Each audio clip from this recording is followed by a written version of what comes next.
Hello and welcome to the Chapter 2 podcast on Section 1. Today I'm going to be introducing Chapter 2 and talking about some of the early theories on the concept of the atom. The atomic theory kind of has a long historical past, and it begins with Democritus, who was a Greek philosopher back around Aristotle's time.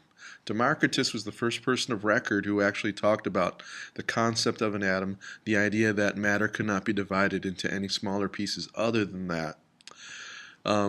While he did bring that up first, it was not really an accepted idea. Aristotle, the more popular philosopher at that time, believed you could cut matter in half forever, and due to his popularity and that time there were no experiments to conduct, no scientific method, no instrumentation, and because of that, Aristotle's idea kind of held through for thousands of years. Isaac Newton was another notable person who believed in the concept of the atom, but he only believed it applied to air. He didn't really see how it applied to solids and liquids and other types of objects. The person who kind of revisits the idea, who gives it the most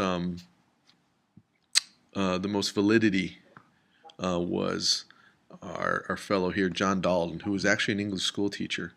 And during his free time, he conducted many experiments using chemicals and then summarized his idea and also kind of indirectly proven that there are atoms. Dalton's theory can be broken down into four postulates, and it's represented in different ways in different books. I'm going to just briefly mention each of these. I know you can read these on your own. Elements are composed of small particles. Atoms of an element are identical but different from other elements. Atoms can't be changed and cannot be created or destroyed. And then the other idea is that compounds are the formation of atoms combined together in different ways. And a given compound, like water, for instance, would always have the same relative amount of atoms coming together. Implications of Dalton's theory. Through his experimentation, he was able to show whole number ratios persisting between combinations of elements forming compounds, and this was the evidence that atoms are the smallest particles. If you didn't have some smallest form, you couldn't form these ratios, and you'd end up with random ones. And that's definitely not what Dalton saw. He saw fixed ratios. Three laws kind of came into light through Dalton's theory.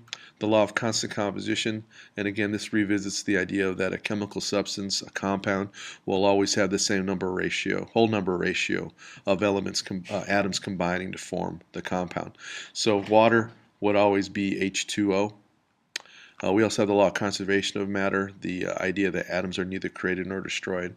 So if I have a certain amount of starting of material, I have to have the same amount at the end, which means that you're just not losing things magically.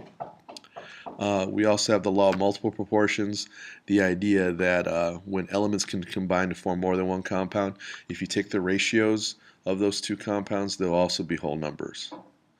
Again, there are some exceptions to Dalton's theory due to technology and the lack of understanding of certain ideas back in his day. So nuclear reactions all produce a whole myriad of exceptions to some of Dalton's theories, as well as the existence of isotopes. Okay, and we'll revisit some of these in discussion. So until next time.